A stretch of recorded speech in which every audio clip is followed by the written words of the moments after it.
This is Janet Granger, and welcome to another Wildlife Wins podcast episode. I'm so excited this week to have Katherine O'Fallon with me. She is the executive director of the Marine Research Hub.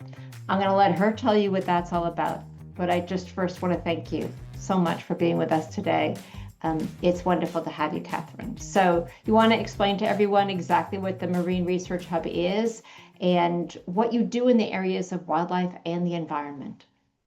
Yeah, thanks for having me, Janet. It's great to be joining your podcast today.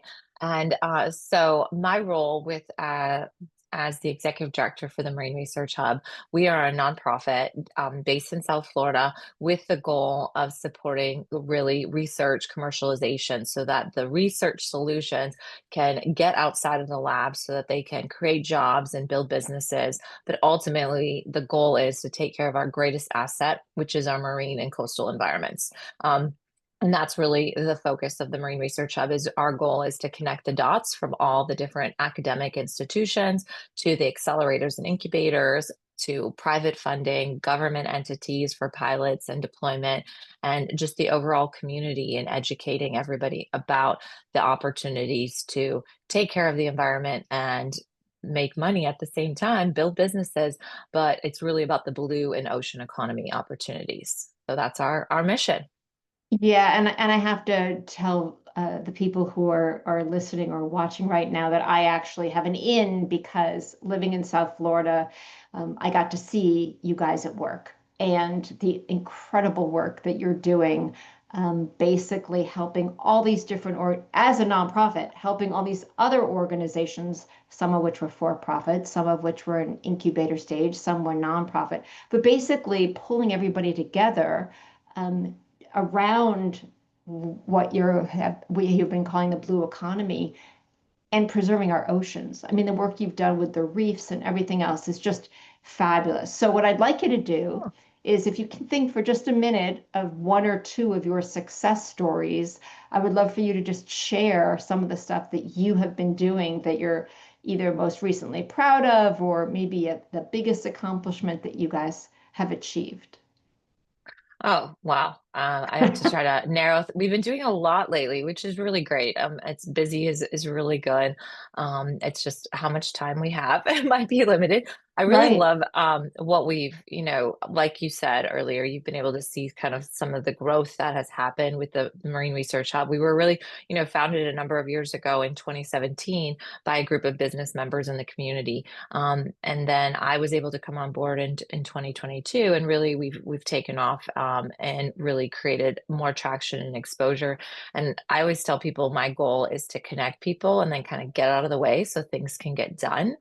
And so what we've really been kind of focusing on especially this last couple months is working with our university partners is one thing I think is really getting a lot more momentum and traction, creating that awareness and exposure at the university level. Because one of the things that we've seen is that there's just a lot of siloing in everything that we do, and we're trying to break down some of those barriers and really kind of create that awareness, educate, and allow people to see these opportunities outside of where they've kind of been in the lane they've been in.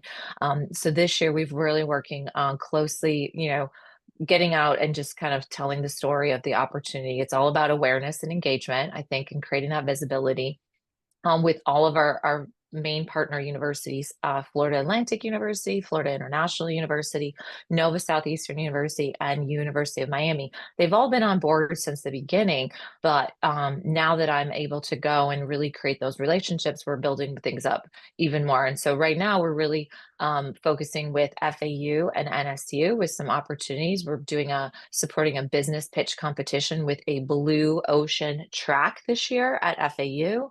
We're engaging students to be involved in Ocean Exchange this year. Ocean Exchange is an accelerator pitch program that is now has relocated in 2019 to South Florida region, and it's all about elevating investable solution companies, but then also creating that stepping stone for collegiates. And my goal with the hub is to create more. Um, companies that are pitching that are coming out of Florida universities. I mean, we're at the front lines to everything that's dealing with climate impact and environmental impacts, And so, what better place than for the solutions to be born here in South Florida and Florida as a whole, but also for us to grow these solutions that we really need that not only impact us and our communities, but also have a global impact. And so the universities have been a really great success. We've been working with some companies, specifically a company called Coral Vita that's based in the Bahamas, and just trying to make continued connections with them because of some of the needs in our community with Port So talk a Everglades little and bit the more about what they do. Are they coral restoration. So yeah, so Coral Vita is a coral restoration company based in the Bahamas. They actually grow coral land-based side using a lot of new technology. I mean, fragmentation's been going on where you cut the corals and they grow quicker, but they're also incorporating a lot more AI technology in what they're doing to help basically scale more quickly. They're doing some amazing projects in Dubai and Saudi Arabia, and now they've also been working on coral relocation. So they are really setting themselves up as a company that can scale coral restoration, but not just by themselves. What's really great about the way in which they've modeled out their operations is that they engage and work with the universities as well as other institutions doing coral restoration, because the scale at which we need coral mitigation and coral restoration is just no one entity is going to be able to do it. And so we've definitely been helping them, just kind of make new connections, re-engage with connections that might have kind of fallen off just because they've been so focused on different areas. And so they're actually have a project grant funded that they had with FAU up at Harbor Branch. And now they're engaging more with all of the universities as they're really getting their foothold into Florida. So we're really excited about that and just giving them a little bit more visibility and a platform to just make sure that everyone knows that they're around and that they're willing and interested in being engaged in the Florida space. So that's been really a fun opportunity.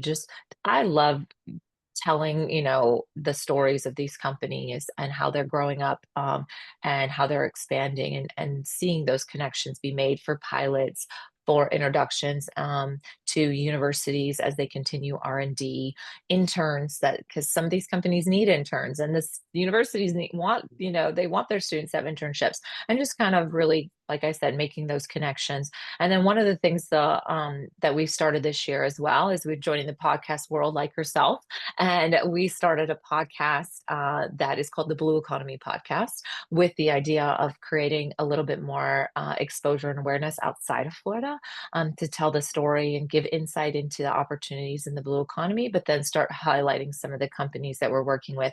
And the reasons that people are involved in this space is that everyone is indirectly or directly connected to the blue and ocean economy if you are living on the coast. It's just how can you engage in this space? And that's what we're trying to share the message. Oh, love that. And as I said, seeing the repercussions of your impact on so many of these organizations, from those who are tackling um, basically, food sources, and whether or not how fish are raised, Yeah, to aquaculture. Aquaculture is aquaculture. actually Yeah, aquaculture is one of the fastest growing sectors. Give you a quick stat. There was basically it is estimated that by 2030, which is only 5 years away, the blue and ocean economy will be worth $3 trillion and 40 million jobs worldwide. And wow, one of those fastest areas is aquaculture because of the need for food sources and the fact that the protein and looking at space in a different way. Do we have to do, you can do aquaculture in the ocean, but you can also do shore-based aquaculture. sure. And there's, you probably recall one of our presentations or events where we talked about Atlantic Sapphire, which is based down in Homestead. Who would have thought that you have a salmon farm in Homestead, South Florida? But it is Atlantic Sapphire is raising salmon, and you can buy it at Publix if the audience listeners are in the region where they find a Publix. Yeah, no, and it's fabulous because again, caring about the environment and caring about wildlife, it's how do we help mitigate our impact as Hmm. human beings, as a race, as a entity on this planet, and aquaculture is one way that we can help ourselves, but also help mitigate our detrimental impact in overfishing and fishing in the wrong Yeah. areas and all this other stuff. So I am so impressed with what you all Well, have and done. when we think about being, wanting to take care of our environment and being sustainable, you have to realize that we can't necessarily go, all one way or all the other way. It has to be incremental. It has to also we're show that there's a way that we can do it all in the right way that takes care of the environment and takes care of our community and our infrastructure. And that's what Yes. we're trying to allow people to see. And people used to think about the environment in a philanthropic way, most kind of like, okay, we're going to give money. If we're going to give money to the environment, we're just going to give and hope it does good, just Right. hope for the best. Hope is not a But now, strategy. hope is not necessary. But now we can say, all right, well, you can actually make money and do good for the environment. They're very much interconnected now with companies that are solving some of our greatest challenges. They are looking at a problem and saying, here, we have a solution to this problem that's going to benefit the environment and benefit our community because it's going to create jobs and businesses that are going to really create a thriving community.